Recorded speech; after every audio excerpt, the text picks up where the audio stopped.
अस्सलाम वालेकुम मेरे समझदार पाकिस्तानियों। मेरा नाम रेहान तारिक है और आप मेरा यूट्यूब चैनल और फेसबुक पेज देख रहे हैं। करोड़ हा दरूद आका दो जहां नबी मेहरबान मोहम्मद मुस्तफा सल्लल्लाहु अलैहि वसल्लम पर। इस दुआ और इस उम्मीद के साथ इस व्लॉग का आगाज करते हैं कि अल्लाह रब्बुल इज्जत इस मुल्क के फैसला साजों के दिलों में समझदार पाकिस्तानियों के लिए नरमी पैदा कर दे।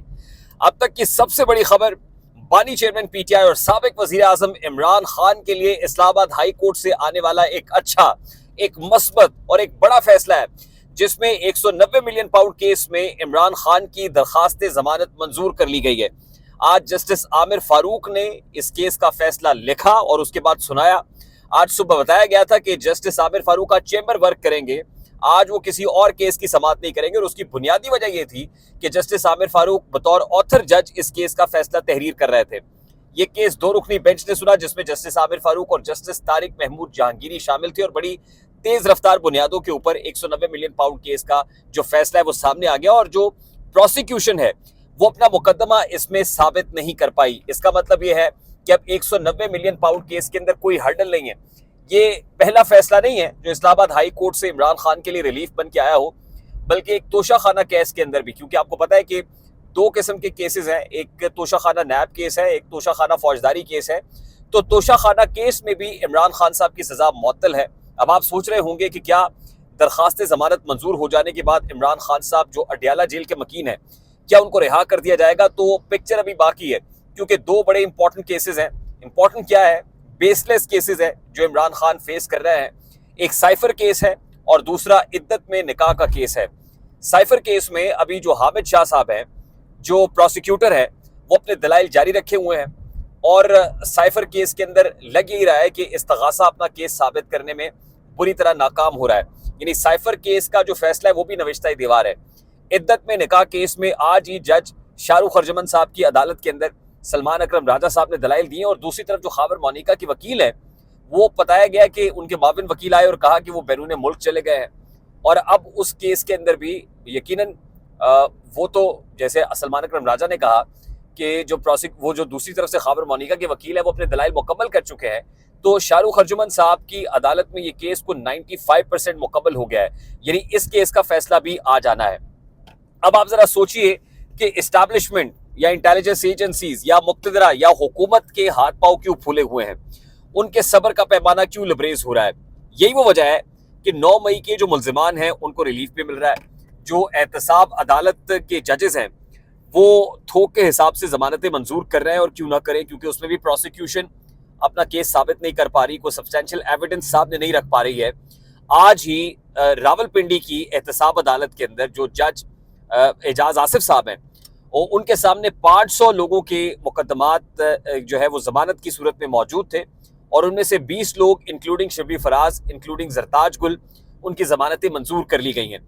गुज़श्ता रोज मैंने आपको बताया था कि किस अंदाज में रावलपिंडी के अंदर भी और फिर लाहौर हाई कोर्ट जो लाहौर की इंसदाद दहशतगर्दी अदालत है, वहां पर जिना हाउस हमला केस के अंदर भी जमानतें मंजूर हुई हैं। अब इंटरेस्टिंग चीज यह है कि आज ही फैसल वोडा साहब ने एक भारी भरकम गुस्से से लबरेज एक इंतहाई जज्बाती अंदाज के अंदर प्रेस कॉन्फ्रेंस की, जिसमें कहा कि पगड़ियां कोई उछालेगा तो उन पगड़ियों से फुटबॉल बनाकर खेलेंगे। क्या ये किस आइन और कानून में लिखा हुआ है कि फौजी जवानों ने इस सरहदों के ऊपर कुर्बानियां देनी है? वो कहां से बोल रहे थे, किसकी जबान बोल रहे थे, किसकी बोली बोल रहे थे, ये सब जानते हैं। पेशतर इससे कि फैसल वोडा ये प्रेस कॉन्फ्रेंस करते मिर्जा शहजाद अकबर ने अपने ट्विटर हैंडल पर एक ट्वीट के जरिए से बताया कि फैसल वोडा जलवागर होंगे और डर्टी हैरी के कहने पर, उन्होंने तो बड़ा साफ कहा डर्टी हैरी, पता है आपको वो किसको कहते हैं, उनके कहने पर तमाम तर मीडिया हाउसेज इस प्रेस कॉन्फ्रेंस को बड़ी सूरत के साथ दिखाएंगे। हमने ये देखा कि तमाम मीडिया हाउसेज ने फैसल वोडा की इस प्रेस कॉन्फ्रेंस को दिखाया, जिसमें वो इस्टेब्लिशमेंट और इंटेलिजेंस एजेंसीज की खूब तर्जुमानी कर रहे थे। हत्फे तनकीद दो लोग थे, एक जस्टिस अतर मिनल्ला और दूसरे जस्टिस बाबर सत्तार।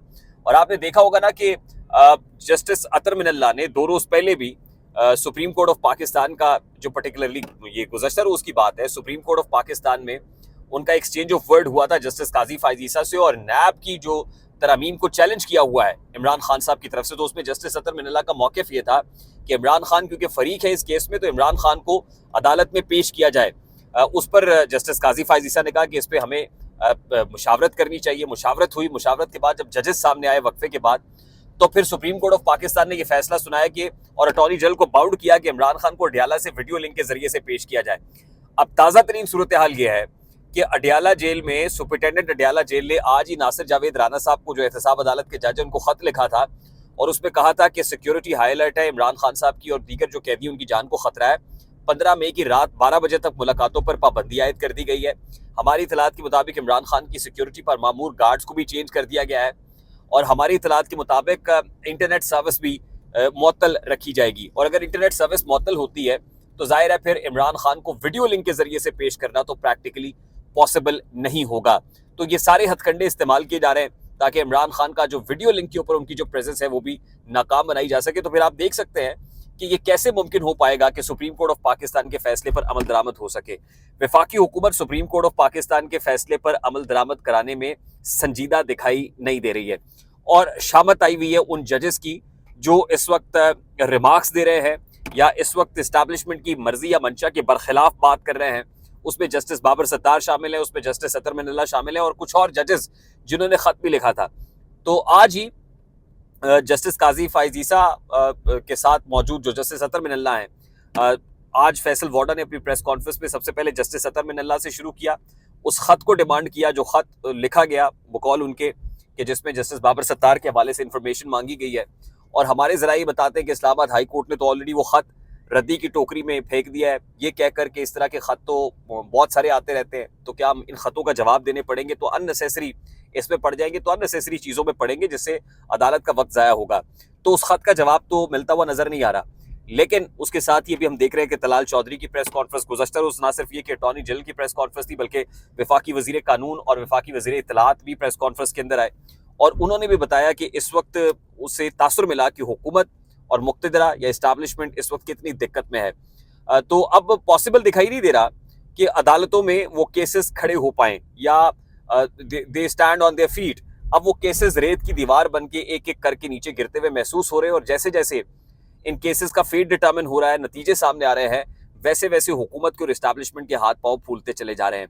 अब आने वाले दिनों में ये मैच तो पड़ेगा और जाहिर है मैंने आपको बताया था, मैं बार बार कहता हूँ कि एक तरफ इंटरनेशनल इस्टेब्लिशमेंट भी है, लोकल इस्टेब्लिशमेंट भी है, इमरान खान जैसी पॉलिटिकल फोर्स जो है उसकी अपनी एक प्रेजेंस है, उसका अपना एक प्रेशर मौजूद है। तो आने वाले दिनों में अब ये जो गेम पड़ी है ये इंटरेस्टिंग फेज में दाखिल हो गई है और देखना ये कि इसका नतीजा क्या निकलता है। आई होप मेरी बात आप तक पहुंची होगी। जाते जाते मैं फैसल करीम कुंडी और जो अली अमीन गंडापुर वाला मामला है उसे बता दूं कि अली अमीन गंडापुर ने केपी हाउस में फैसल करीम कुंडी की जो आमद है उस पर पाबंदी लगा दी है। दिस इज वेरी इंटरेस्टिंग और लग ही रहा है कि ये जो मुज़ाकरात, मामला, डायलॉग, एंगेजमेंट, ये सब सिर्फ ढकोसला है। आई होप मेरी बात आप तक पहुंची होगी। अगर पहुंच जाए तो वीडियो को लाइक और शेयर करना मत भूलिएगा। चैनल पे नए तो चैनल को सब्सक्राइब कर लीजिएगा, बेल आइकन जरूर दबाइएगा। मुझे रेहान तारिक को इजाजत दीजिए, तो बहुत सारा ख्याल रखिएगा। अस्सलाम वालेकुम।